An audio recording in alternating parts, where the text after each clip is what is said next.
Amis païens, amis païennes, bonjour et bienvenue pour cette nouvelle vidéo. Aujourd'hui, je vais vous parler des runes et tout particulièrement comment consacrer vos runes. Mais avant ça, un petit peu d'histoire.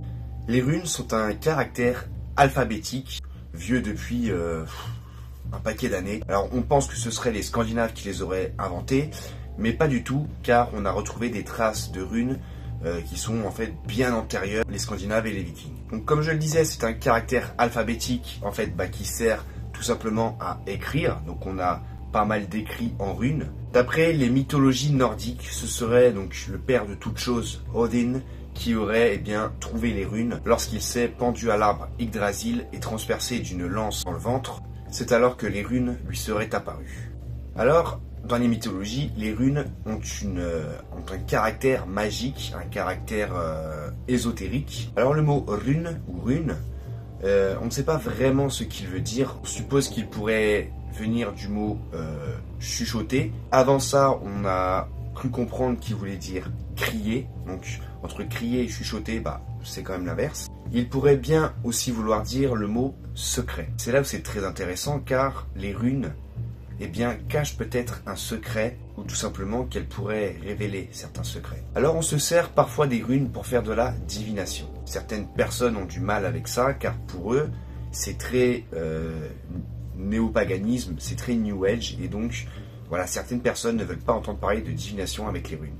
Et pourtant, laissez-moi vous lire ce texte de Tacite du livre La Germanie. Ils accordent plus que quiconque un crédit extrême aux auspices et aux sorts. Leur méthode pour connaître ces derniers est très simple.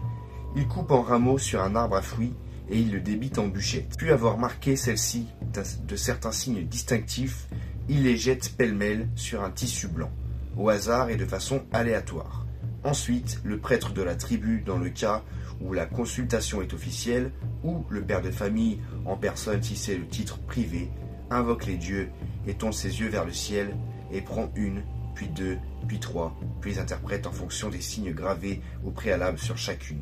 Donc on y voit bien ici, voilà, une forme de divination. Les Germains interrogeaient les runes pour avoir des réponses à leurs questions. Alors moi personnellement, je pense pas qu'on puisse prédire l'avenir avec les runes, car tout simplement, la notion de destin chez les païens nordiques ou germaniques, elle est assez subtile.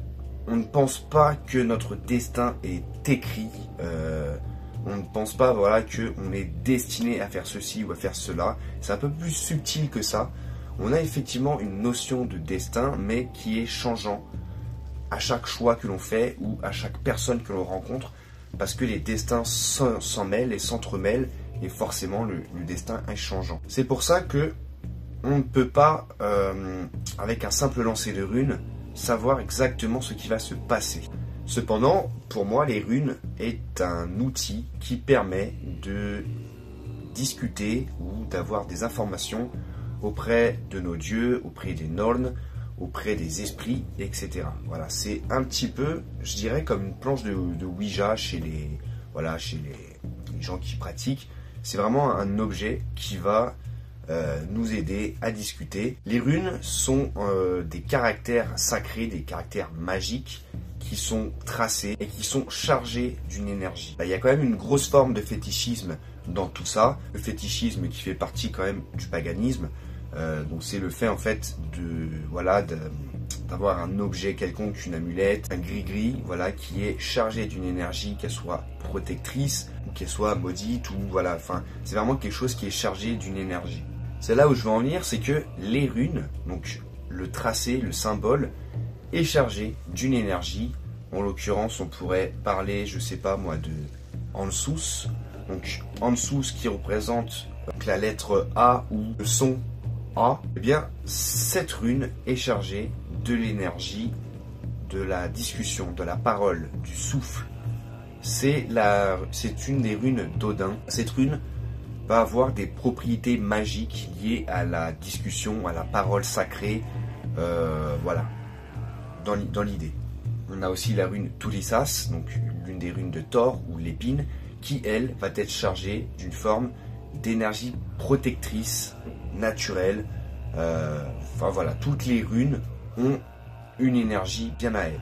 vous avez décidé peut-être de vous lancer dans cette forme de magie, dans cette discussion, et vous avez décidé de faire vos propres runes. Alors comme Tacite le décrivait, il suffit de trouver un rameau et de le débiter et de les graver. Mais ce n'est pas tout de simplement graver ces runes, il va falloir leur insuffler cette énergie. En soi, la parole, le fait d'insuffler quelque chose est déjà en fait une forme de magie. Chez les Scandinaves, on appelle ça le gardr. C'est la magie de l'incantation. Le fait de parler, d'incanter, voilà, de lancer un sort avec la parole. Et en fait, tout le monde le fait aujourd'hui. La magie de la parole est une magie très simple, que tout le monde utilise tous les jours. Lorsque vous dites à votre bien-aimé « je t'aime », c'est une forme de magie. Vous lui insufflez une énergie d'amour. Lorsque vous dites à une personne « tu es nul, tu es un bon à rien », c'est de la magie tout simplement. Vous lui donnez une énergie négative, vous lui dites qu'il ne sert à rien, et lui il va pouvoir peut-être le prendre sérieusement et y croire, et ça le rendra nul. Vous avez compris l'idée? Eh bien pour les runes c'est à peu près la même chose. Si vous gravez votre rune Tulisas, vous allez lui insuffler l'énergie de la protection avec des incantations. Vous gravez votre rune et vous incantez tout simplement Tulisas. Je t'insuffle l'énergie de la protection, l'énergie de Thor. Voilà, c'est un exemple. Après, vous faites comme vous voulez. Maintenant, vous avez peut-être la flemme de créer vos runes. Eh bien, vous passez chez la boutique ésotérique du coin, vous achetez vos runes et il va falloir tout simplement nettoyer ces runes car ce sont potentiellement des runes qui ont été manipulées par certaines personnes, peut-être qui ont été chargées d'une autre énergie. Alors, on ne sait pas trop d'où elles viennent, comment elles ont été conçues, donc il faut les nettoyer. C'est très important. Moi, j'ai acheté donc ces runes il n'y a pas très longtemps. Ce sont des petites runes en bois, par exemple celle-ci, qui est en bois gravé, donc pyrogravé.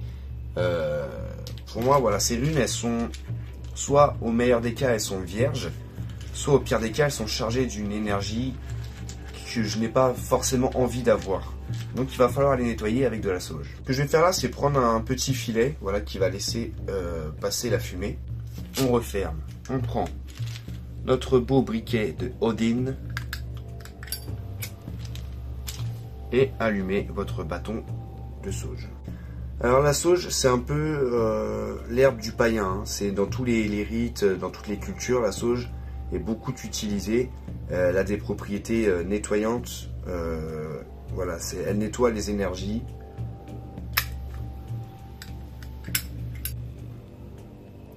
Et voilà, vous passez la fumée en dessous.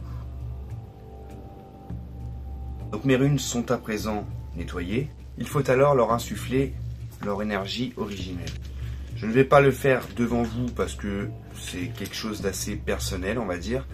Mais dans l'idée, il suffit tout simplement d'insuffler, de chuchoter, de leur souffler quelque chose, donc l'énergie originelle de ces runes. Forcément, de demander quelle va être leur fonction. Donc là, ça va être la divination, de discuter avec les dieux, avec les Norns, de pouvoir recevoir ces messages et de ensuite pouvoir les interpréter. Donc vous comprenez l'idée, il va falloir engager un dialogue avec ces runes. Une fois que ça c'est fait, vous pouvez les remettre dans leur sachet, les refermer, les laisser dans un coin sombre et les laisser soit 9 jours, soit 9 mois, soit 9 ans si vous êtes patient, mais le mieux reste quand même 9 nuits. C'est quelque chose de symbolique par rapport aux 9 nuits passées où Odin s'est pendu et ensuite a reçu donc l'énergie des runes. Là ça va être à peu près la même chose, vous allez les laisser 9 nuits dans le petit sachet et elles vont normalement s'imprégner de l'énergie originelle. Alors des runes, il y en a de toutes sortes sur le marché. Vous pouvez trouver donc des runes en bois plates comme ici ou des petites runes en pierre. Donc ça c'est les premières que j'avais achetées en pierre, voilà. Lorsque vous prenez ces runes, faites bien attention quand même qu'elles aient une forme plate. Là elles ont une forme carrée, c'est pas ouf parce que lorsque vous faites votre lancer, il faut interpréter si elles sont retournées ou non. Forcément là il y a 4 faces, donc on a quand même 3 chances sur 4 qu'elles soient retournées, donc c'est pas ouf. Regardez quand même qu'elles aient des tailles assez similaires, car forcément, plus vous allez faire le tirage, plus vous allez vous rappeler que la grosse là, bah, c'est peut-être Argus, et forcément vous savez que c'est une bonne rune dans un tirage, donc on va être tenté peut-être de la tirer. Enfin voilà, il faut vraiment que ça reste dans le hasard, dans l'inconnu. Donc voilà, moi je vous conseille quand même ces runes là, elles sont toutes de même taille. Je ne vais pas vous expliquer chaque rune en détail, ça c'est un travail que vous devez faire personnellement. Moi ça fait un certain temps maintenant que j'étudie les runes, en tout cas que voilà, je m'y intéresse, je lis des livres.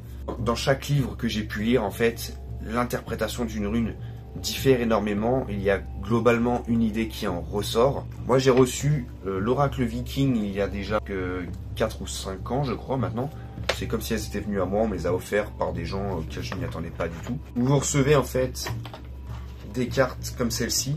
Donc c'est plus une sorte de tarot divinatoire. Et voilà, vous avez les runes comme ceci, avec un petit livre explicatif des runes, du tirage et de ce qu'elles représentent. Voilà. Vous avez aussi le très bon livre, le petit livre d'ésotérisme, introduction aux runes. Donc pareil, qui explique les façons de tirer les runes ou de les lancer. Et chaque rune aussi qui va être expliquée, ce qu'elle veut dire, comment il faut l'interpréter, qu'elle soit en face cachée ou pas. Donc voilà. Et également le livre des runes de Jean Budowski, donc la clé de l'ésotérisme. Voilà. Donc qui va être à peu près pareil.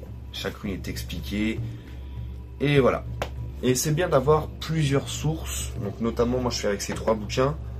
Lorsque j'ai un doute sur une rune, pour pouvoir avoir l'idée et ensuite pouvoir l'interpréter. Si vous êtes intéressé éventuellement pour une vidéo sur comment je tire les runes, n'hésitez pas à faire savoir en commentaire dans la vidéo, likez un maximum aussi. J'espère que cette petite vidéo vous aura plu et vous aura aidé. C'était New Pagan, prenez soin de vous, prenez soin de votre famille, prenez soin de la nature et que les dieux vous gardent. Ciao.